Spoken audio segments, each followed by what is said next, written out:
Today we are talking about Brink's robbery. It was billed as the perfect crime and the crime of the century. The robbery. On the evening of January 17, 1950, employees of the security firm Brinks, Incorporated, in Boston, Massachusetts, were closing for the day, returning sacks of undelivered cash, checks, and other material to the company safe on the second floor. Shortly before 7:30 p.m., they were surprised by 5 men heavily disguised, quiet as mice, wearing gloves to avoid leaving fingerprints and soft shoes to muffle noise. The thieves quickly bound the employees and began hauling away the loot. Within minutes, they'd stolen more than $1.2 million in cash and another $1.5 million in checks and other securities, making it the largest robbery in the U.S. at the time. The investigation. As the robbers sped from the scene, a Brinks employee telephoned the Boston Police Department. Minutes later, police arrived at the Brinks building, and special agents of the FBI quickly joined in the investigation. At the outset, very few facts were available to the investigators. From interviews with the 5 employees whom the criminals had confronted, it was learned that between 5 and 7 robbers had entered the building. All of them wore Navy-type pea coats, gloves, and chauffeurs' caps. Each robber's face was completely concealed behind a Halloween-type mask. To muffle their footsteps, one of the gang wore crepe-soled shoes, and the others wore rubbers. The robbers did little talking. They moved with a studied precision which suggested that the crime had been carefully planned and rehearsed in the preceding months. Somehow the criminals had opened at least 3 and possibly 4 locked doors to gain entrance to the second floor of Brinks, where the 5 employees were engaged in their nightly chore of checking and storing the money collected from Brinks customers that day. All 5 employees had been forced at gunpoint to lie face down on the floor. Their hands were tied behind their backs and adhesive tape was placed over their mouths. During this operation, one of the employees had lost his glasses. They later could not be found on the Brinks premises. As the loot was being placed in bags and stacked between the second and third doors leading to the Prince Street entrance, a buzzer sounded. The robbers removed the adhesive tape from the mouth of one employee and learned that the buzzer signified that someone wanted to enter the vault area. The person ringing the buzzer was a garage attendant. 2 of the gang members moved toward the door to capture him, but, seeing the garage attendant walk away apparently unaware that the robbery was being committed, they did not pursue him. In addition to the general descriptions received from the Brinks employees, the investigators obtained several pieces of physical evidence. There were the rope and adhesive tape used to bind and gag the employees and a chauffeur's cap that one of the robbers had left at the crime scene. The FBI further learned that 4 revolvers had been taken by the gang. The descriptions and serial numbers of these weapons were carefully noted since they might prove a valuable link to the men responsible for the crime. In the hours immediately following the robbery, the underworld began to feel the heat of the investigation. Well-known Boston hoodlums were picked up and questioned by police. From Boston, the pressure quickly spread to other cities. Veteran criminals throughout the United States found their activities during mid-January the subject of official inquiry. Since Brinks was located in a heavily populated tenement section, many hours were consumed in interviews to locate persons in the neighborhood who might possess information of possible value.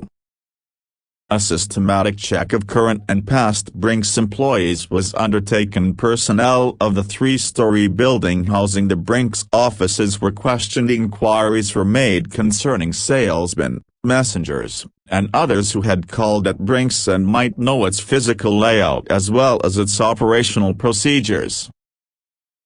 An immediate effort also was made to obtain descriptive data concerning the missing cash and securities. Brink's customers were contacted for information regarding the packaging and shipping materials they used. All identifying marks placed on currency and securities by the customers were noted, and appropriate stops were placed at banking institutions across the nation. Hundreds of dead ends. The Brink's case was front-page news. Even before Brink's Incorporated offered a $100,000 reward for information leading to the arrest and conviction of the persons responsible, the case had captured the imagination of millions of Americans. Well-meaning persons throughout the country began sending the FBI tips and theories which they hoped would assist in the investigation. For example, from a citizen in California came the suggestion that the loot might be concealed in the Atlantic Ocean near Boston. A detailed survey of the Boston waterfront previously had been made by the FBI. Former inmates of penal institutions reported conversations they had overheard while incarcerated which concerned the robbing of Brink's. Each of these leads was checked out. None proved fruitful. Many other types of information were received. A man of modest means in Bayonne, New Jersey, was reported to be spending large sums of money in nightclubs, buying new automobiles, and otherwise exhibiting newly found wealth. A thorough investigation was made concerning his whereabouts on the evening of January 17, 1950. He was not involved in the Brink's robbery. Rumors from the underworld pointed suspicion at several criminal gangs. Members of the Purple Gang of the 1930s found that there was renewed interest in their activities. Another old gang that had specialized in hijacking bootleg whiskey in the Boston area during Prohibition became the subject of inquiries. Again, the FBI's investigation resulted merely in the elimination of more possible suspects. Many tips were received from anonymous persons. On the night of January 17, 1952, exactly 2 years after the crime occurred, the FBI's Boston office received an anonymous telephone call from an individual who claimed he was sending a letter identifying the Brink's robbers. Information received from this individual linked 9 well-known hoodlums with the crime. After careful checking, the FBI eliminated 8 of the suspects. The 9th man had long been the principal suspect. He later was to be arrested as a member of the robbery gang. Of the hundreds of New England hoodlums contacted by FBI agents in the weeks immediately following the robbery, few were willing to be interviewed. Occasionally, an offender who was facing a prison term would boast that he had hot information. "You get me released, and I'll solve the case in no time," these criminals would claim. One Massachusetts racketeer, a man whose moral code mirrored his long years in the underworld, confided to the agents who were interviewing him, "If I knew who pulled the job, I wouldn't be talking to you now because I'd be too busy trying to figure a way to lay my hands on some of the loot." In its determination to overlook no possibility, the FBI contacted various resorts throughout the United States for information concerning persons known to possess unusually large sums of money following the robbery. Racetracks and gambling establishments also were covered in the hope of finding some of the loot in circulation. This phase of the investigation greatly disturbed many gamblers. A number of them discontinued their operations. Others indicated a strong desire that the robbers be identified and apprehended. The massive information gathered during the early weeks of the investigation was continuously sifted. All efforts to identify the gang members through the chauffeur's hat, the rope, and the adhesive tape which had been left in Brink's proved unsuccessful. On February 5, 1950, however, a police officer in Somerville, Massachusetts, recovered one of the 4 revolvers that had been taken by the robbers. Investigation established that this gun, together with another rusty revolver, had been found on February 4, 1950, by a group of boys who were playing on a sandbar at the edge of the Mystic River in Somerville. Shortly after these 2 guns were found, one of them was placed in a trash barrel and was taken to the city dump. The other gun was picked up by the officer and identified as having been taken during the Brink's robbery. A detailed search for additional weapons was made at the Mystic River. The results were negative. Through the interviews of persons in the vicinity of the Brink's offices on the evening of January 17, 1950, the FBI learned that a 1949 green Ford stake-body truck with the canvas top had been parked near the Prince Street door of Brink's at approximately the time of the robbery. From the size of the loot and the number of men involved, it was logical that the gang might have used the truck. This lead was pursued intensively. On March 4, 1950, pieces of an identical truck were found at a dump in Stoughton, Massachusetts.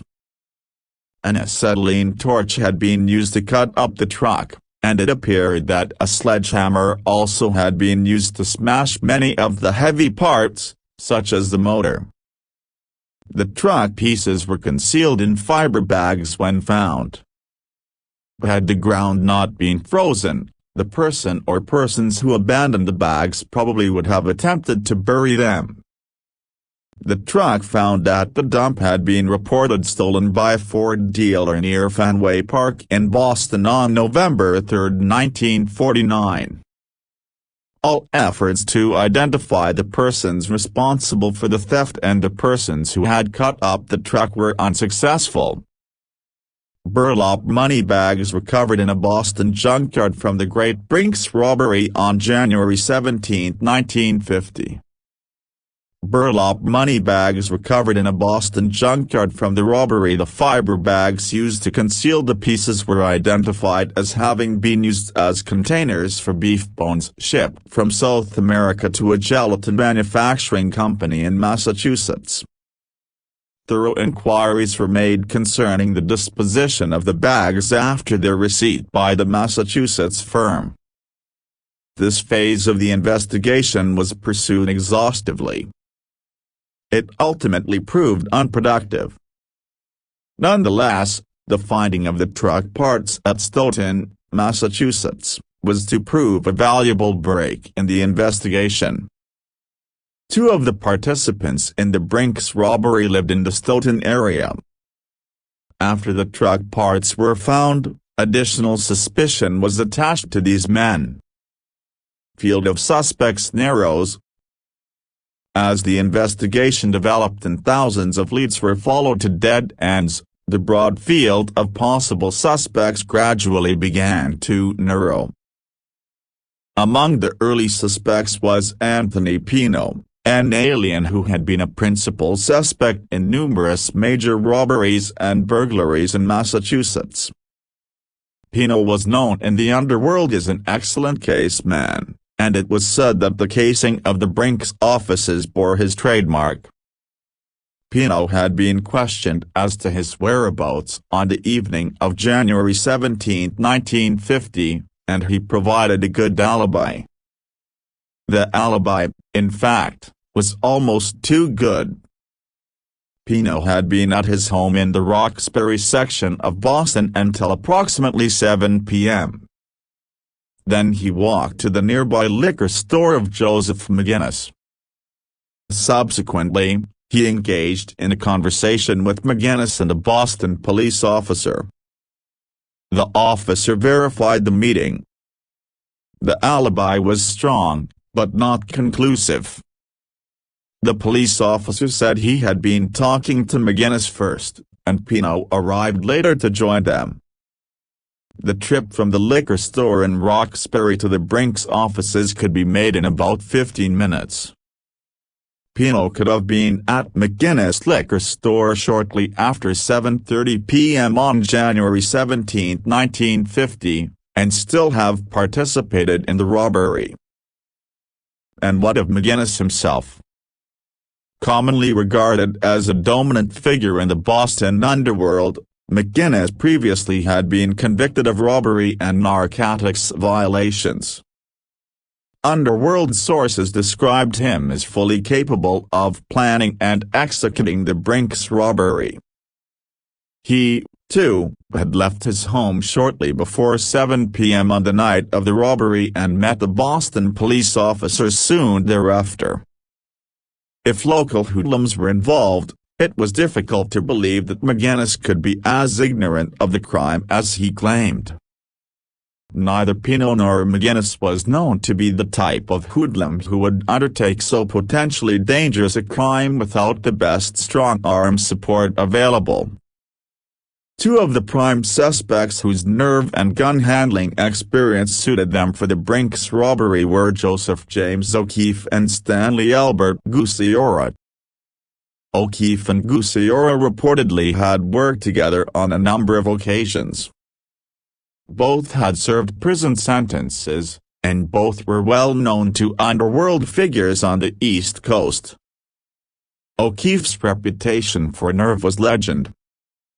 Reports had been received alleging that he had held up several gamblers in the Boston area and had been involved in shakedowns of bookies. Like Gucciora, O'Keefe was known to have associated with Pino prior to the Brink's robbery. Both of these strong-arm suspects had been questioned by Boston authorities following the robbery. Neither had too convincing an alibi. O'Keefe claimed that he left his hotel room in Boston at approximately 7 p.m. on January 17, 1950. Following the robbery, authorities attempted unsuccessfully to locate him at their hotel. His explanation: he had been drinking at a bar in Boston. Gucciora also claimed to have been drinking that evening. The families of O'Keefe and Gucciora resided in the vicinity of Stoughton, Massachusetts.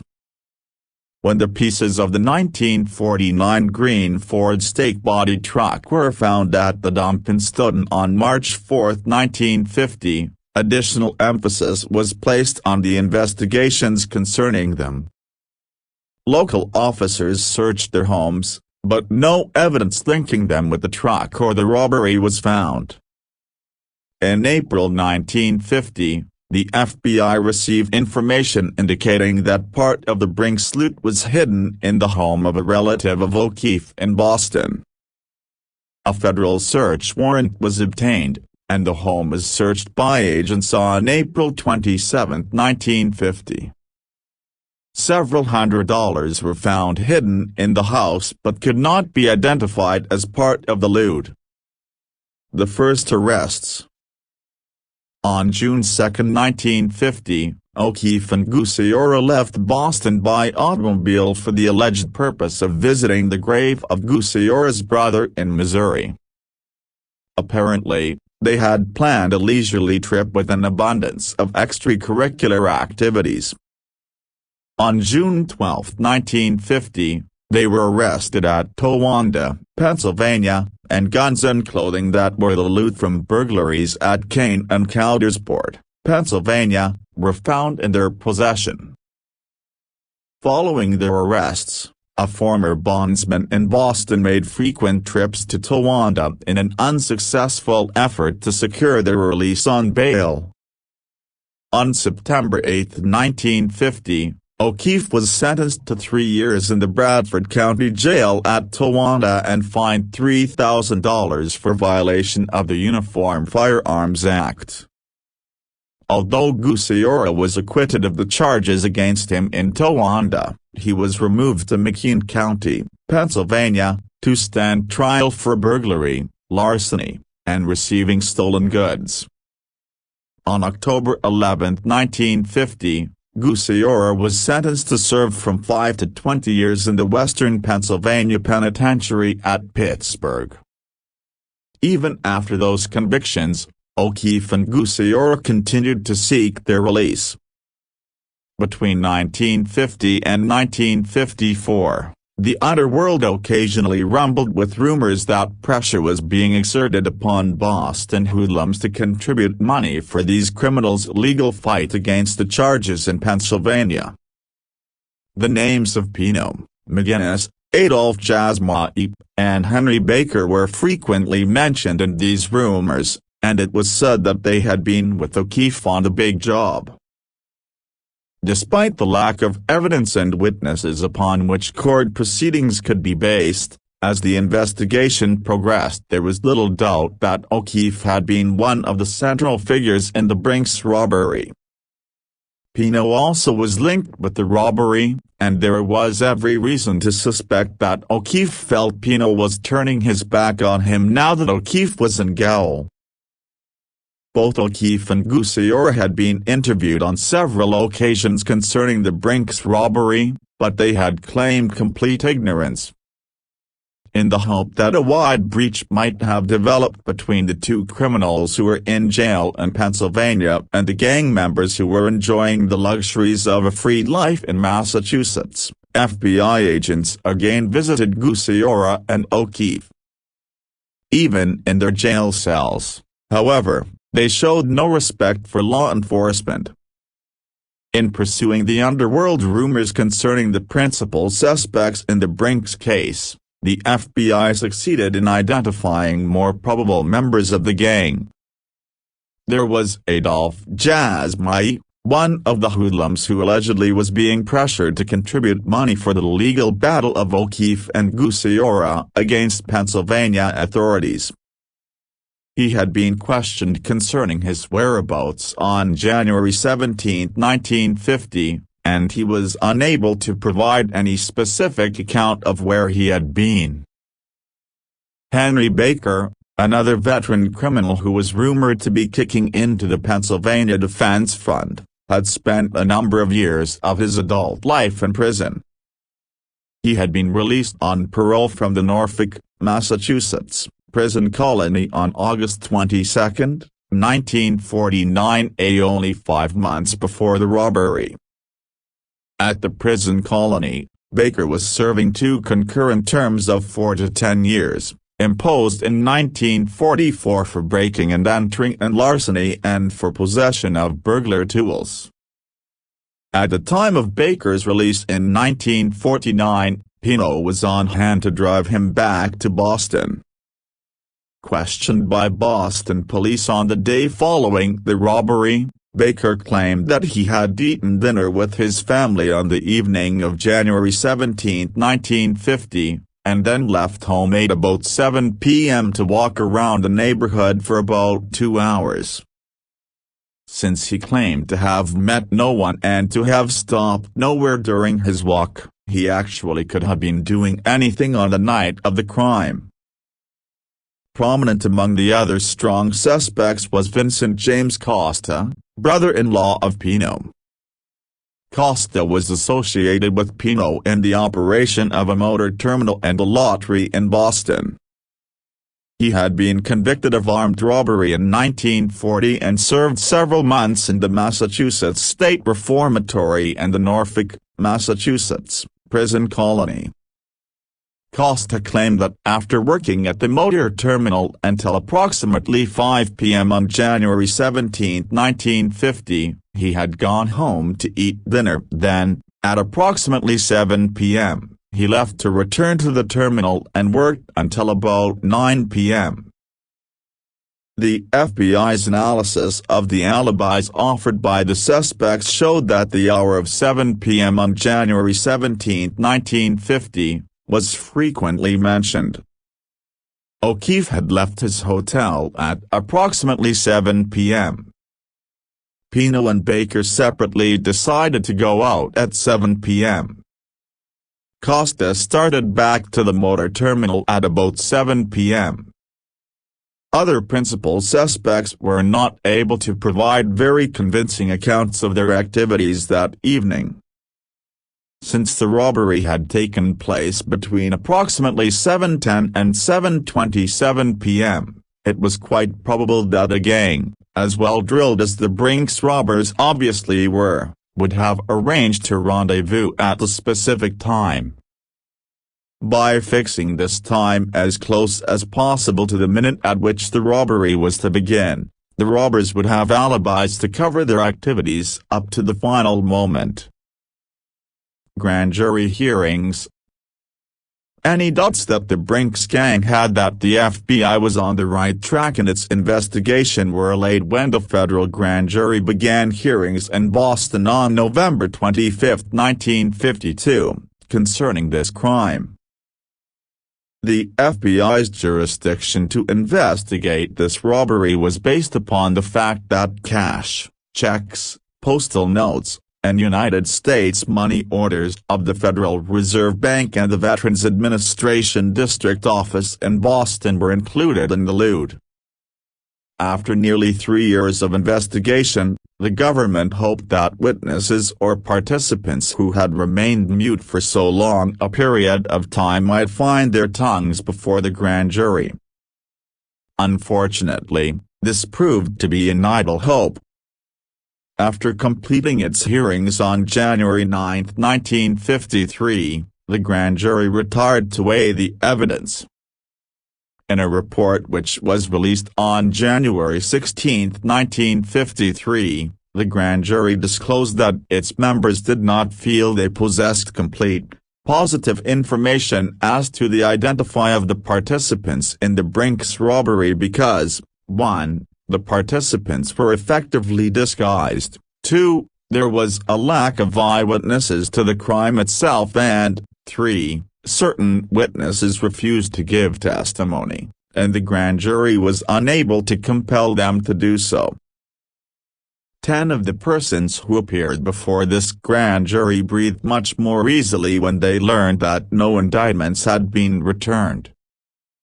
3 years later, almost to the day, these 10 men, together with another criminal, were to be indicted by a state grand jury in Boston for the Brink's robbery. Following the federal grand jury hearings, the FBI's intense investigation continued. The Bureau was convinced that it had identified the actual robbers, but evidence and witnesses had to be found. Pino's deportation troubles. While O'Keefe and Gucciora lingered in jail in Pennsylvania, Pino encountered difficulties of his own. Born in Italy in 1907, Pino was a young child when he entered the United States, but he never became a naturalized citizen. Due to his criminal record, the Immigration and Naturalization Service instituted proceedings in 1941 to deport him. This occurred while he was in the state prison at Charlestown, Massachusetts, serving sentences for breaking and entering with intent to commit a felony and for having burglar tools in his possession. That prison term, together with Pino's conviction in March 1928 for carnal abuse of a girl, provided the basis for the deportation action. Pino was determined to fight against deportation.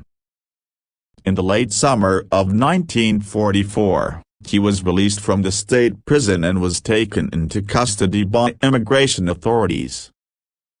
During the preceding year, however, he had filed a petition for pardon in the hope of removing one of the criminal convictions from his record.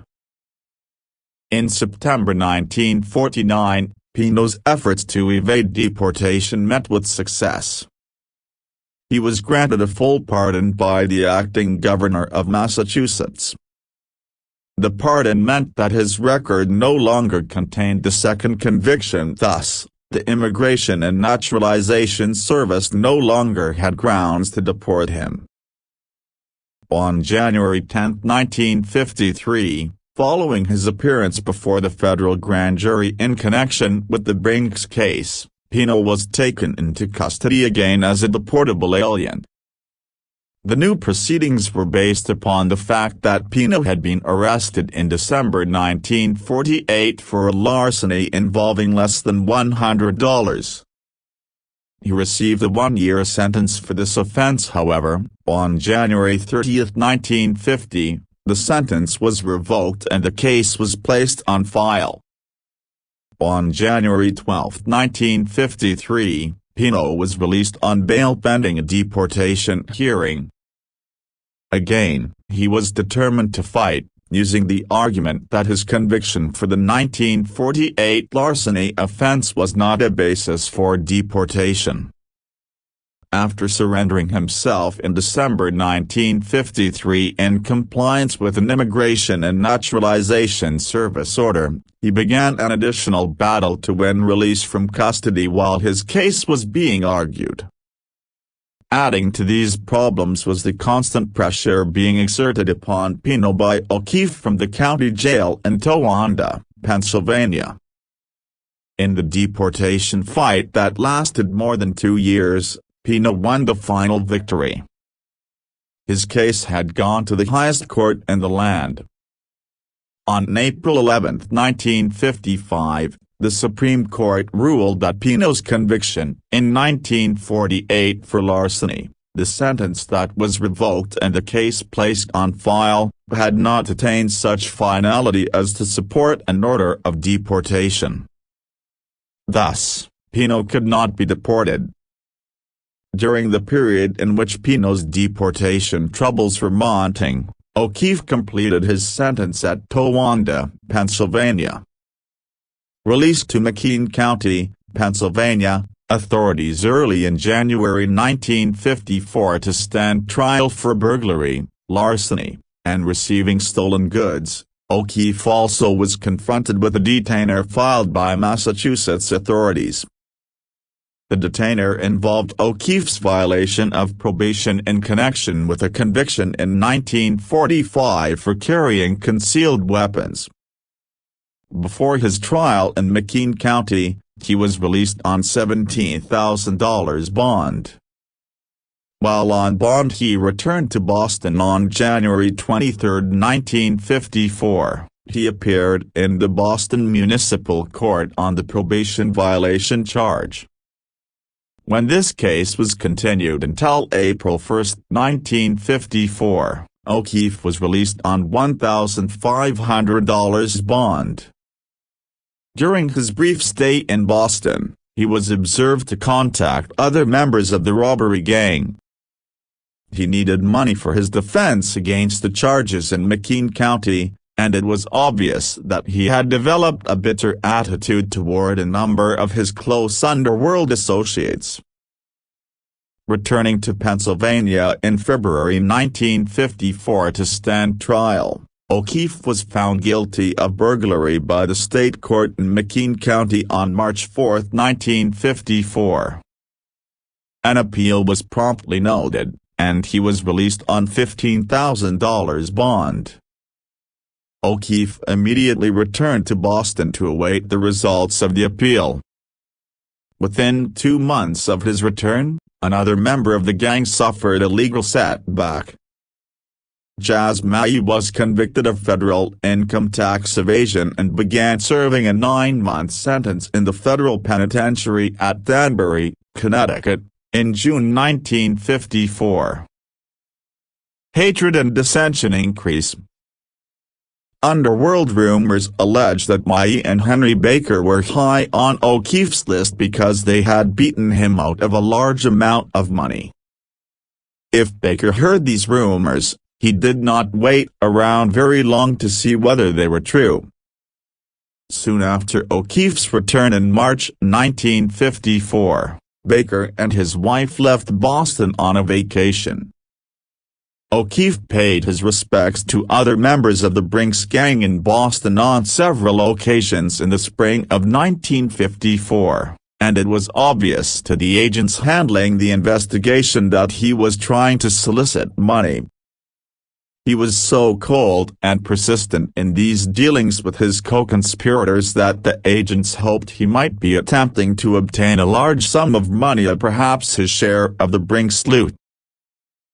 During these weeks, O'Keefe renewed his association with a Boston racketeer who had actively solicited funds for the defense of O'Keefe and Gusiora in 1950.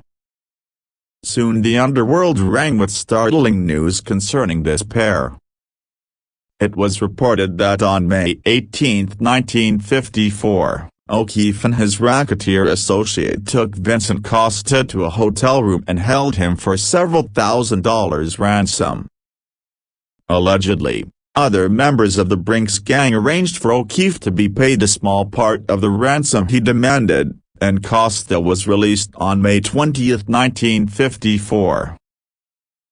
Special agents subsequently interviewed Costa and his wife, Pino and his wife, the racketeer, and O'Keefe.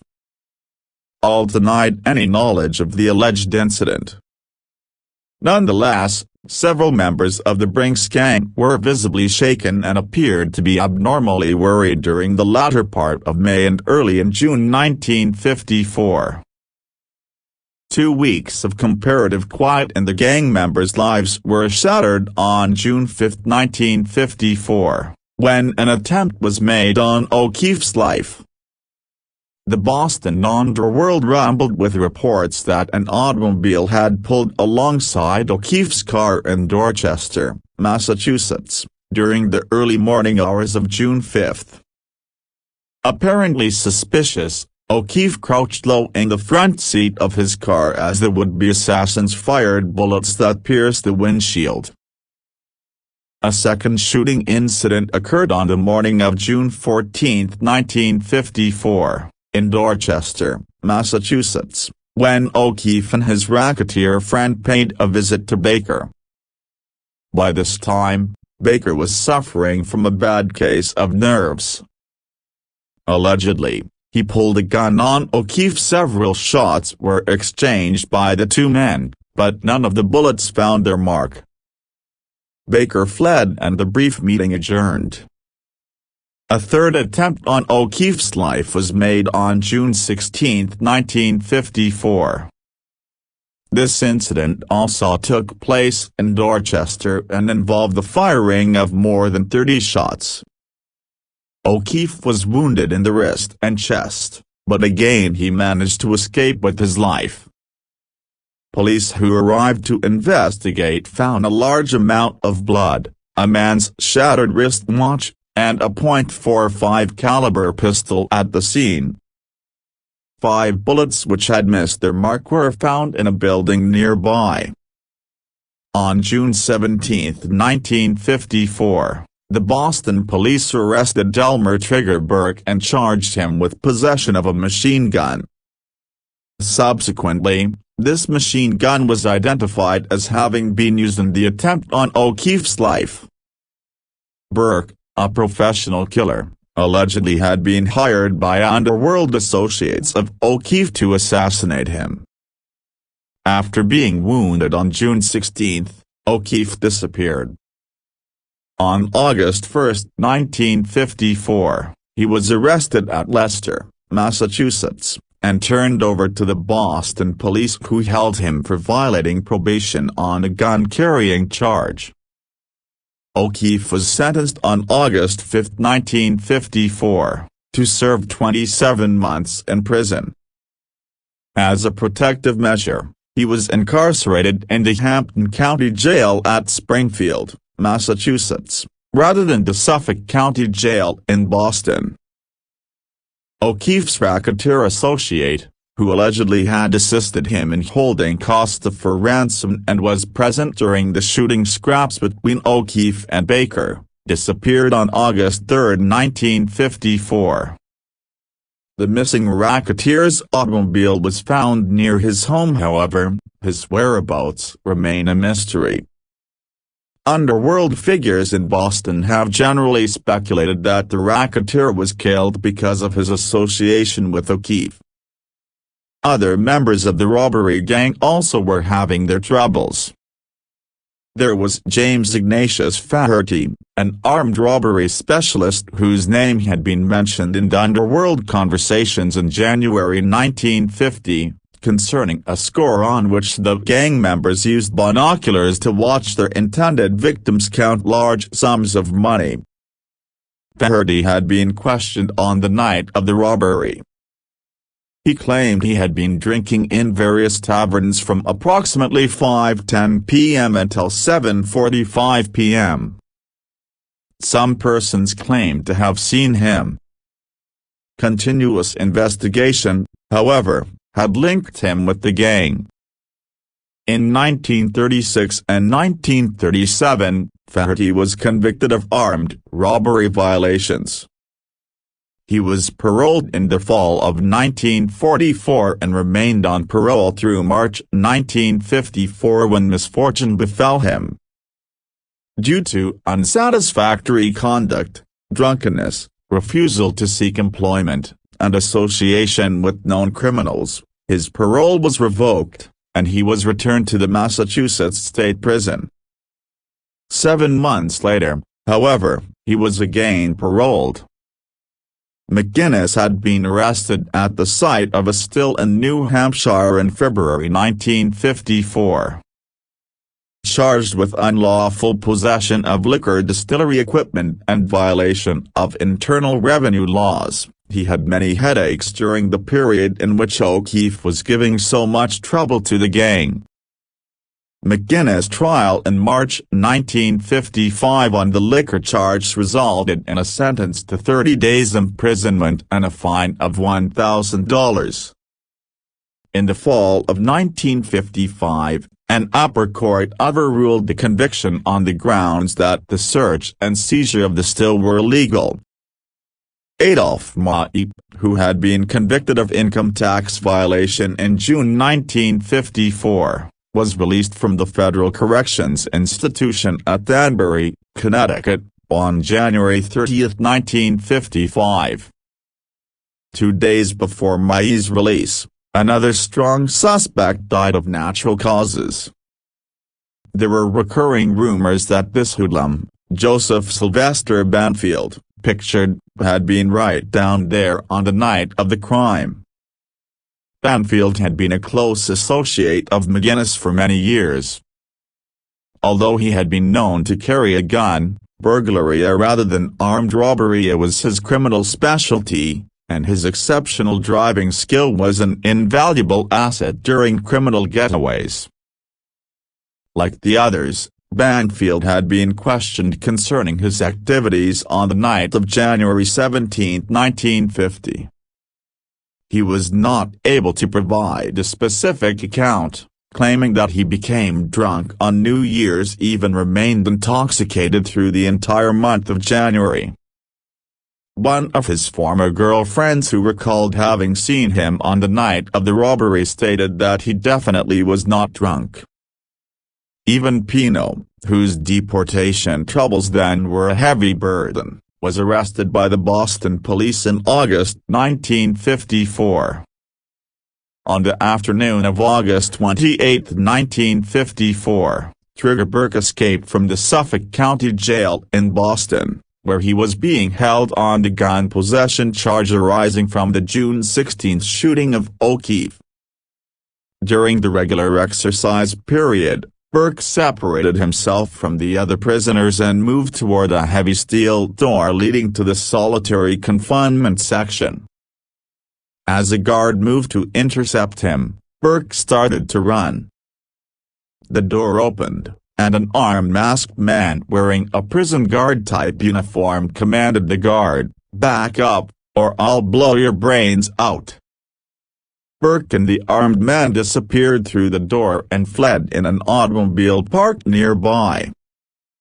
An automobile identified as the car used in the escape was located near Boston Hospital, and police officers concealed themselves in the area. On August 29, 1954, the officers' suspicions were aroused by an automobile that circled the general vicinity of the abandoned car on 5 occasions. This vehicle was traced through motor vehicle records to Pino. On August 30, he was taken into custody as a suspicious person. Pino admitted having been in the area, claiming that he was looking for a parking place so that he could visit a relative in the hospital. After denying any knowledge of the escape of Trigger Burke, Pino was released. Burke was arrested by FBI agents at Folly Beach, South Carolina, on August 27, 1955, and he returned to New York to face murder charges which were outstanding against him there. He subsequently was convicted and executed, O'Keefe confesses. Despite the fact that substantial amounts of money were being spent by members of the robbery gang during 1954, in defending themselves against legal proceedings alone, the year ended without location of any bills identifiable as part of the Brink loot. In addition, although violent dissension had developed within the gang, there still was no indication that any of the men were ready to talk. Based on the available information, however, the FBI felt that O'Keefe's disgust was reaching the point where it was possible he would turn against his Confederates. During an interview with him in the jail in Springfield, Massachusetts, in October 1954, special agents found that the plight of the missing Boston racketeer was weighing on O'Keefe's mind. In December 1954, he indicated to the agents that Pino could look for rough treatment if he, O'Keefe, again was released. From his cell in Springfield, O'Keefe wrote bitter letters to members of the Brink gang and persisted in his demands for money. The conviction for burglary in McKean County, Pennsylvania, still hung over his head, and legal fees remained to be paid. During 1955, O'Keefe carefully pondered his position. It appeared to him that he would spend his remaining days in prison while his co-conspirators would have many years to enjoy the luxuries of life. Even if released, he thought, his days were numbered. There had been 3 attempts on his life in June 1954, and his frustrated assassins undoubtedly were waiting for him to return to Boston. Evidently resigned to long years in prison or a short life on the outside, O'Keefe grew increasingly bitter toward his old associates. Through long weeks of empty promises of resistance and deliberate stalling by the gang members, he began to realize that his threats were falling on deaf ears. As long as he was in prison, he could do no physical harm to his Boston criminal associates. And the gang felt that the chances of his talking were negligible because he would be implicated in the Brink's robbery along with the others. 2 days after Christmas of 1955, FBI agents paid another visit to O'Keefe. After a period of hostility, he began to display a friendly attitude. Interviewed again on December 28, 1955, he talked somewhat more freely, and it was obvious that the agents were gradually winning his respect and confidence. At 4:20 p.m. on January 6, 1956, O'Keefe made the final decision. He was through with Pino, Baker, McGinnis, Maip, and the other Brink's conspirators who had turned against him. "All right," he told 2 FBI agents, "what do you want to know?" In a series of interviews during the succeeding days, O'Keefe related the full story of the Brink's robbery. After each interview, FBI agents worked feverishly into the night checking all parts of his story which were subject to verification. Many of the details had previously been obtained during the intense 6-year investigation. Other information provided by O'Keefe helped to fill the gaps which still existed. The following is a brief account of the data which O'Keefe provided the special agents in January 1956. Although basically the brainchild of Pino, the Brink's robbery was the product of the combined thought and criminal experience of men who had known each other for many years. Serious consideration originally had been given to robbing Brink's in 1947, when Brink's was located on Federal Street in Boston. At that time, Pino approached O'Keefe and asked if he wanted to be in on the score. His close associate, Stanley Gucciora, had previously been recruited, and O'Keefe agreed to take part. The gang at that time included all of the participants in the January 17, 1950, robbery except Henry Baker. Their plan was to enter the Brink's building and take a truck containing payrolls. Many problems and dangers were involved in such a robbery, and the plans never crystallized. In December 1948, Brink's moved from Federal Street to 165 Prince Street in Boston. Almost immediately, the gang began laying new plans. The roofs of buildings on Prince and Snow Hill Streets soon were alive with inconspicuous activity as the gang looked for the most advantageous sites from which to observe what transpired inside Brink's offices. Binoculars were used in this phase of the casing operation. Before the robbery was carried out, all of the participants were well acquainted with the Brink's premises. Each of them had surreptitiously entered the premises on several occasions after the employees had left for the day. During their forays inside the building, members of the gang took the lock cylinders from 5 doors, including the one opening onto Prince Street. While some gang members remained in the building to ensure that no one detected the operation, other members quickly obtained keys to fit the locks. Then the lock cylinders were replaced. Investigation to substantiate this information resulted in the location of the proprietor of key shop who recalled making keys for Pino on at least 4 or 5 evenings in the fall of 1949. Pino previously had arranged for this man to keep his shop open beyond the normal closing time on nights when Pino requested him to do so. Pino would take the locks to the man's shop, and keys would be made for them. This man subsequently identified locks from doors which the Brink's gang had entered as being similar to the locks which Pino had brought him. This man claimed to have no knowledge of Pino's involvement in the Brink's robbery. Each of the 5 lock cylinders was taken on a separate occasion. The removal of the lock cylinder from the outside door involved the greatest risk of detection. A passerby might notice that it was missing.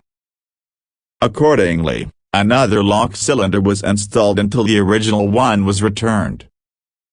Inside the building, the gang members carefully studied all available information concerning Brink's schedules and shipments. The casing operation was so thorough that the criminals could determine the type of activity taking place in the Brink's offices by observing the lights inside the building, and they knew the number of personnel on duty at various hours of the day. A few months prior to the robbery, O'Keefe and Gucciora surreptitiously entered the premises of a protective alarm company in Boston and obtained a copy of the protective plans for the Brink's building.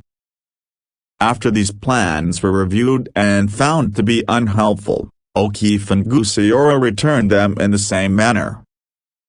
McGinnis previously had discussed sending a man to the United States Patent Office in Washington, D.C., to inspect the patents on the protective alarms used in the Brink's building.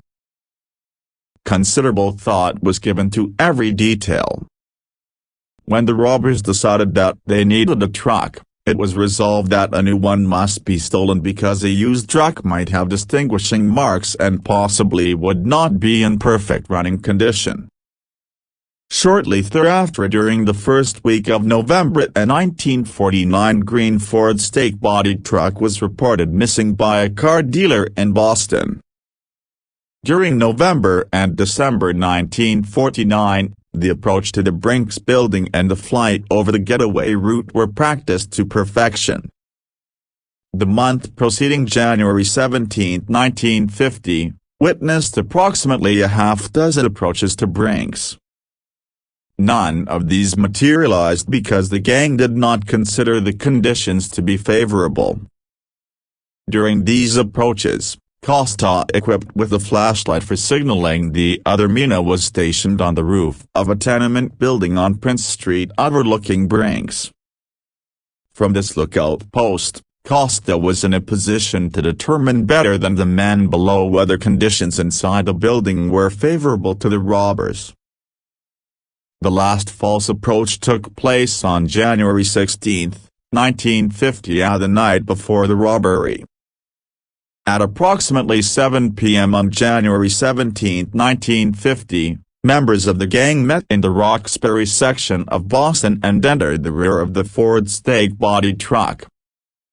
Banfield, the driver, was alone in the front. In the back were Pino, O'Keefe, Baker, Faherty, Mai, Gusiora, Michael Vincent Jegan, Pictured, and Thomas Francis Richardson. Jegan and Richardson, known associates of other members of the gang, were among the early suspects. At the time of the Brink's robbery, Jegan was on parole, having been released from prison in July 1943, after serving 8 years of a lengthy sentence for armed robbery and assault. Richardson had participated with Faherty in an armed robbery in February 1934. Sentenced to serve from 5 to 7 years for this offense, he was released from prison in September 1941. When questioned concerning his activities on the night of January 17, 1950, Richardson claimed that after unsuccessfully looking for work he had several drinks and then returned home. Jegan claimed that he spent the evening at home and did not learn of the Brink's robbery until the following day. Investigation revealed that Jegan, a laborer, had not gone to work on January 17 or 18, 1950. During the trip from Roxbury, Pino distributed Navy-type peacoats and chauffeur's caps to the other 7 men in the rear of the truck. Each man also was given a pistol and a Halloween-type mask. Each carried a pair of gloves. O'Keefe wore crap-soled shoes to muffle his footsteps, the others wore rubbers. As the truck drove past the Brink's offices, the robbers noted that the lights were out on the Prince Street side of the building. This was in their favor. After continuing up the street to the end of the playground which adjoined the Brink's building, the truck stopped. All but Pino and Banfield stepped out and proceeded into the playground to await Costa's signal. Costa, who was at his lookout post, previously had arrived in a Ford sedan which the gang had stolen from behind the Boston Symphony Hall 2 days earlier. After receiving the go-ahead signal from Costa, the 7 armed men walked to the Prince Street entrance of Brink's. Using the outside door key they had previously obtained, the men quickly entered and donned their masks. The other keys in their possession enabled them to proceed to the second floor where they took the 5 Brink's employees by surprise. When the employees were securely bound and gagged, the robbers began looting the premises. During this operation, A pair of glasses belonging to one of the employees was unconsciously scooped up with other items and stuffed into a bag of loot. As this bag was being emptied later that evening, the glasses were discovered and destroyed by the gang. The robbers' carefully planned routine inside Brink's was interrupted only when the attendant in the adjoining Brink's garage sounded the buzzer. Before the robbers could take him prisoner, the garage attendant walked away. Although the attendant did not suspect that the robbery was taking place, this incident caused the criminals to move more swiftly. Before fleeing with the bags of loot, the 7 armed men attempted to open a metal box containing the payroll of the General Electric Company. They had brought no tools with them, however, and they were unsuccessful. Immediately upon leaving, the gang loaded the loot into the truck that was parked on Prince Street near the door. As the truck sped away with 9 members of the gang and Costa departed in the stolen Ford sedan, the Brink's employees worked themselves free and reported the crime. Banfield drove the truck to the house of Ma's parents in Roxbury. The loot was quickly unloaded, and Banfield sped away to hide the truck. Egan, who was on parole at the time, left the truck before it arrived at their home in Roxbury where the loot was unloaded. He was certain he would be considered a strong suspect and wanted to begin establishing an alibi immediately. While the others stayed at the house to make a quick count of the loot, Pino and Faherty departed. Approximately 1.5 hours later, Banfield returned with McGinnis. Prior to this time, McGinnis had been at his liquor store. He was not with the gang when the robbery took place. The gang members who remained at the house of Ma's parents soon dispersed to establish alibis for themselves. Before they left, however, approximately $380,000 was placed in a coal hamper and removed by Baker for security reasons. Pino, Richardson, and Costa each took $20,000, and this was noted on a score sheet. Before removing the remainder of the loot from the house on January 18, 1950, the gang members attempted to identify incriminating items. Extensive efforts were made to detect pencil markings and other notations on the currency that the criminals thought might be traceable to Brink's. Even fearing the new bills might be linked with the crime, McGinnis suggested a process for aging the new money in a hurry. On the night of January 18, 1950, O'Keefe and Gusiora received $100,000 each from the robbery loot. They put the entire $200,000 in the trunk of O'Keefe's automobile. Subsequently, O'Keefe left his Cara and the $200,000 in a garage on Blue Hill Avenue in Boston. During the period immediately following the Brink's robbery, the heat was on O'Keefe and Gusiora.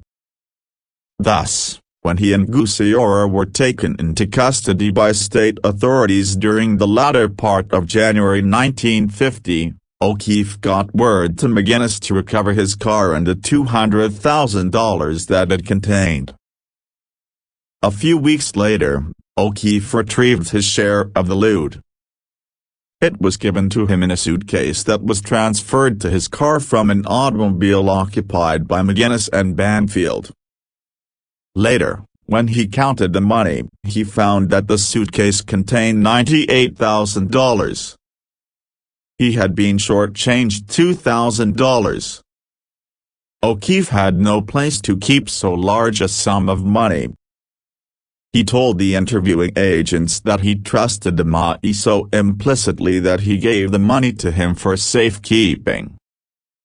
Except for $5,000 that he took before placing the loot in Ma's care, O'Keefe angrily stated, he was never to see his share of the Brink's money again. while Mai claimed that part of the money had been stolen from its hiding place and that the remainder had been spent in financing O'Keefe's legal defense in Pennsylvania. Other gang members accused Mai of blowing the money O'Keefe had entrusted to his care. O'Keefe was bitter about a number of matters. First, there was the money. Then, there was the fact that so much deadwood was included. McGinnis, Banfield, Costa, and Pino were not in the building when the robbery took place. O'Keefe was enraged that the pieces of the stolen Ford truck had been placed on the dump near his home, and he generally regretted having become associated at all with several members of the gang. Before the robbery was committed, the participants had agreed that if anyone muffed, he would be taken care of. O'Keefe felt that most of the gang members had muffed. Talking to the FBI was his way of taking care of them all. Arrests and indictments. On January 11, 1956, the United States Attorney at Boston authorized special agents of the FBI to file complaints charging the 11 criminals with 1. Conspiracy to commit theft of government property, robbery of government property, and bank robbery by force and violence and by intimidation, 2. Committing bank robbery on January 17, 1950, and committing an assault on Brink's employees during the taking of the money, and 3. Conspiracy to receive and conceal money in violation of the bank robbery and theft of government property statutes. In addition, McGinnis was named in 2 other complaints involving the receiving and concealing of the loot. 6 members of the gang, Baker, Costa, Egan, Mai, McGinnis, and Pino, were arrested by FBI agents on January 12, 1956. They were held in lieu of bail which, for each man, amounted to more than $100,000. 3 of the remaining 5 gang members were previously accounted for, O'Keefe and Gusiora being in prison on other charges and Banfield being dead. Flaherty and Richardson fled to avoid apprehension and subsequently were placed on the list of the FBI's 10 most wanted fugitives list.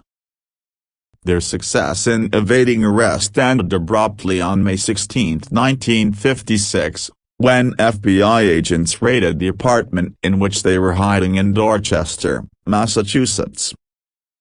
At the time of their arrest, Flaherty and Richardson were rushing for 3 loaded revolvers that they had left on a chair in the bathroom of the apartment. The hideout also was found to contain more than $5,000 in coins. The arrests of Flaherty and Richardson also resulted in the indictment of another Boston hoodlum as an accessory after the fact. As a cooperative measure, the information gathered by the FBI in the Brink's investigation was made available to the District Attorney of Suffolk County, Massachusetts. On January 13, 1956, the Suffolk County Grand Jury returned indictments against the 11 members of the Brink's gang. O'Keefe was the principal witness to appear before the state grand jurors. Part of the loot recovered. Despite the arrests and indictments in January 1956, more than $2,775,000, including $1,218,211.29 in cash, was still missing. O'Keefe did not know where the gang members had hidden their shares of the loot or where they had disposed of the money if, in fact, they had disposed of their shares. The other gang members would not talk. Early in June 1956, however, an unexpected break developed. At approximately 7:30 p.m. on June 3, 1956, an officer of the Baltimore, Maryland, Police Department was approached by the operator of an amusement arcade. "I think a fellow just passed a counterfeit $10 bill on me," he told the officer. In examining the bill, a Federal Reserve note, the officer observed that it was in musty condition. The amusement arcade operator told the officer that he had followed the man who passed this $10 bill to a nearby tavern. This man, subsequently identified as a small-time Boston underworld figure, was located and questioned. While the officer and amusement arcade operator were talking to him, the hoodlum reached into his pocket, quickly withdrew his hand again and covered his hand with the raincoat he was carrying. Two other Baltimore police officers who were walking along the street nearby noted this maneuver. One of these officers quickly grabbed the criminal's hand, and a large roll of money fell from it. The hoodlum was taken to police headquarters where a search of his person disclosed he was carrying more than $1,000, including $860 in musty, worn bills. A Secret Service agent, who had been summoned by the Baltimore officers, arrived while the criminal was being questioned at the police headquarters, and after examining the money found in the bill changer's possession, he certified that it was not counterfeit. This underworld character told the officers that he had found this money. He claimed there was a large roll of bills in his hotel room and that he had found that money, too. The criminal explained that he was in the contracting business in Boston and that in late March or early April 1956, he stumbled upon a plastic bag containing this money while he was working on the foundation of a house. A search of the hoodlum's room in a Baltimore hotel, registered to him under an assumed name, resulted in the location of $3,780 that the officers took to police headquarters. At approximately 9:50 p.m., the details of this incident were furnished to the Baltimore field office of the FBI. Much of the money taken from the money changer appeared to have been stored a long time. The serial numbers of several of these bills were furnished to the FBI office in Baltimore.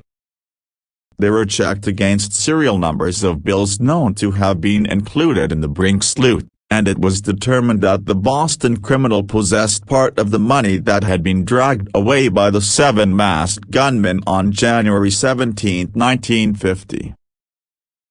Of the $4,822 found in the small-time criminal's possession, FBI agents identified $4,635 as money taken by the Brink's robbers. Interviews with him on June 3 and 4, 1956, disclosed that this 31-year-old hoodlum had a record of arrests and convictions dating back to his teens and that he had been conditionally released from a federal prison camp less than a year before, having served slightly more than 2 years of a 3-year sentence for transporting a falsely made security interstate. At the time of his arrest, there also was a charge of armed robbery outstanding against him in Massachusetts. During questioning by the FBI, the money changer stated that he was in business as a mason contractor with another man on Tremont Street in Boston. He advised that he and his associate shared office space with an individual known to him only as Fat John. According to the Boston hoodlum, on the night of June 1, 1956, Fat John asked him to rip a panel from a section of the wall in the office, and when the panel was removed, Fat John reached into the opening and removed the cover from a metal container. Inside this container were packages of bills that had been wrapped in plastic and newspapers. Fat John announced that each of the packages contained $5,000. "This is good money," he said, "but you can't pass it around here in Boston." According to the criminal who was arrested in Baltimore, Fat John subsequently told him that the money was part of the Brink's loot and offered him $5,000 if he would pass $30,000 of the bills. The Boston hoodlum told FBI agents in Baltimore that he accepted 6 of the packages of money from Fat John. The following day, June 2, 1956, he left Massachusetts with $4,750 of these bills and began passing them. He arrived in Baltimore on the morning of June 3 and was picked up by the Baltimore Police Department that evening. The full details of this important development were immediately furnished to the FBI office in Boston. Fat John and the business associate of the man arrested in Baltimore were located and interviewed on the morning of June 4, 1956. Both denied knowledge of the loot that had been recovered. That same afternoon, following the admission that Fat John had produced the money and had described it as proceeds from the Brink's robbery, a search warrant was executed in Boston covering the Tremont Street offices occupied by the 3 men. The wall partition described by the Boston criminal was located in Fat John's office, and when the partition was removed, a picnic-type cooler was found. This cooler contained more than $57,700, including $51,906 which was identifiable as part of the Brink's loot. That discovery of this money in the Tremont Street offices resulted in the arrests of both Fat John and the business associate of the criminal who had been arrested in Baltimore. Both the men remained mute following their arrests. On June 5 and June 7, the Suffolk County Grand Jury returned indictments against the 3 men, charging them with several state offenses involving their possessing money obtained in the Brink's robbery. Following pleas of guilty in November 1956, Fat John received a 2-year sentence, and the other 2 men were sentenced to serve 1 year's imprisonment. After serving his sentence, Fat John resumed a life of crime. On June 19, 1958, while out on appeal in connection with a 5-year narcotics sentence, he was found shot to death in an automobile that had crashed into a truck in Boston. The money inside the cooler, which was concealed in the wall of the Tremont Street office, was wrapped in plastic and newspaper. 3 of the newspapers used to wrap the bills were identified. All had been published in Boston between December 4, 1955, and February 21, 1956. The FBI also succeeded in locating the carpenter who had remodeled the offices where the loot was hidden. His records showed that he had worked on the offices early in April 1956 under instructions of Fat John. The loot could not have been hidden behind the wall panel prior to that time. Because the money in the cooler was in various stages of decomposition, an accurate count proved most difficult to make. Some of the bills were in pieces. Others fell apart as they were handled. Examination by the FBI laboratory subsequently disclosed that the decomposition, discoloration, and matting together of the bills were due, at least in part, to the fact that all of the bills had been wet. It was positively concluded that the packages of currency had been damaged prior to the time they were wrapped into pieces of newspaper, and there were indications that the bills previously had been in a canvas container which was buried in ground consisting of sand and ashes. In addition to mold, insect remains also were found on the loot.